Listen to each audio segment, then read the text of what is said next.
সে নবীর ঘরানা। ইমাম জৌজি আলাইহি রাহমার বর্ণিত আরেকটা হাদিস না বললেই নয়। যখন আমিরুল মুমিনিন আবু বকর সিদ্দিক মিম্বরে রাসূলে বসা জুমার দিন, ইমামে হাসানকে নিয়ে শের খুদা আলী যখন গিয়েছেন নামাজ পড়তে, ইমামে হাসানে মুজতাবা আলাইহিস সালাম তিনি বলতে লাগলেন আবু বকর সিদ্দিকের দিকে তাকিয়ে, আমার নানার মিম্বরে আপনি কি করছেন, নামেন।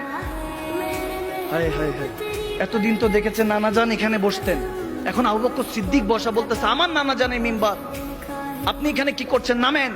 আবু বকর সিদ্দিক এই কথা শোনার সাথে হাত জোর করে ফেললেন, শের খুদা আলী আটকালেন ইমামে হাসানকে। হাসান বড়, উনি মুরব্বী বয়স্ক, এরকম করা যাবে না। তখন আবু বকর সিদ্দিক দৌড়ায় নেমে বলতেছে, আপনি বারণ করেন না, হাসানকে বলতে দেন, এটা ইখতিয়ার কার। দৌড়ায় আসলো, বলতেছে আবু বকর সিদ্দিক মিম্বর থেকে নেমে ইমামে হাসানকে বলতেছেন, হাযা হাদিসুন সহিহ, ইমাম জৌজি আলাইহি রাহমা সবাই মানে, দেওবন্দের আলেমরাও নাকি মানে, তিনি বলছেন, হায় হায় হায়, বলতেছেন যে ইমামে হাসানের হাত ধরে, শাহজাদা হাসান, হ্যাঁ সবকিছু আপনার নানার, এই জায়নামাজ আপনার নানা, এই মিম্বার আপনার নানা, সুবহানাল্লাহ বলবেন না? তবে এদিকেও তাকান, এই গোলামটাও তো আপনার নানার। হায় হায়, এরপর সুবহানাল্লাহ কয় না মুসলমান, এই গোলামটাও তো আপনার নানার। তখন ইমামে হাসান ছোট বয়সে 6 বছর, আস্তে আস্তে বলতেছে, আপনি আমার নানার, আচ্ছা তাহলে আপনি নানার মিম্বরে বসেন। সুবহানাল্লাহ বলেন না?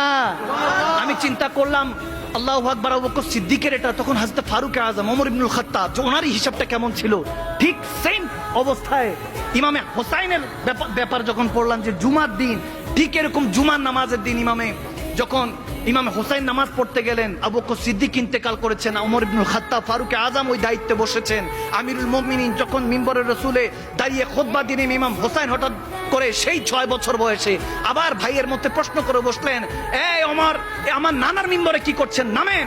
তিনিও দৌড়ায় নেমে গেলেন।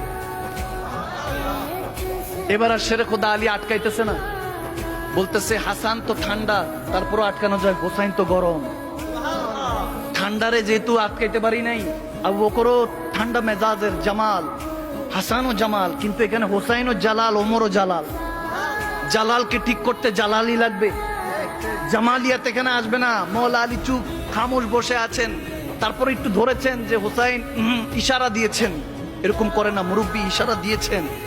ওমর বলতেছেন, আলী ভাই আমার, আপনি হোসাইনকে আটকায়েন না, বলতে দেন। এই না বললে কিভাবে সার্টিফিকেট পাবো, গোলামি যে করেছি এটা যে কবুল হয়েছে এটা বুঝবো কিভাবে? সুবহানাল্লাহ। হায় হায় হায়, বলতেছে আমার নানার মিম্বর, আপনি নামেন ওমর, আপনি এখানে কেন বসেছেন? হযরত ওমর ইবনুল খাত্তাব, সেই ওমর ইবনুল খাত্তাব যিনি বললে পানি, নদীর পানি আবার বহমান শুরু হয়ে যায়, যিনি বললে, যিনি চাবুক মারলে জমিন জালজালা করে উঠে, ভয় পেয়ে উঠে, যিনি যেই রাস্তা দিয়ে 40 দিন পর, আফটার 40 ডেজ লেটার হেঁটে যাবেন, শয়তান হাঁটতো না, সে ওমর ইবনুল খাত্তাব, যিনি সারা পৃথিবী রাজত্ব করেছেন, দৌড়ায় নেমে গেলেন। নেমে এসে শাহজাদায়ে রাসূল ইমামে আলী মাকাম ইমাম হুসাইন আলাইহিস সালামের কাছে বলতেছে, শাহজাদা হুসাইন, হ্যাঁ এটা আপনার নানার মিম্বর। বলে আপনার নানার মিম্বরে বসেন, আমার নানার মিম্বরে কি? তিনি বলতেছেন, আমার নানার কোনো মিম্বর নেই, সবই আপনার নানা।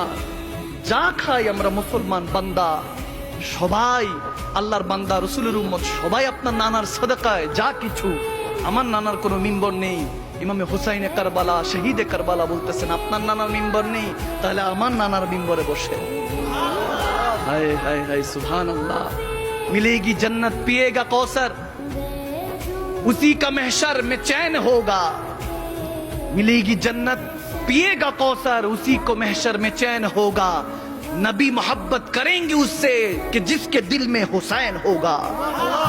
আমার হুজুর তাকেই ভালোবাসবেন যার অন্তরের মধ্যে ইমামে হুসাইন, হাসান হুসেনের ভালোবাসা থাকবে। সুবহানাল্লাহ। আল্লাহকে পাওয়ার জন্য তো নবীকে লাগে।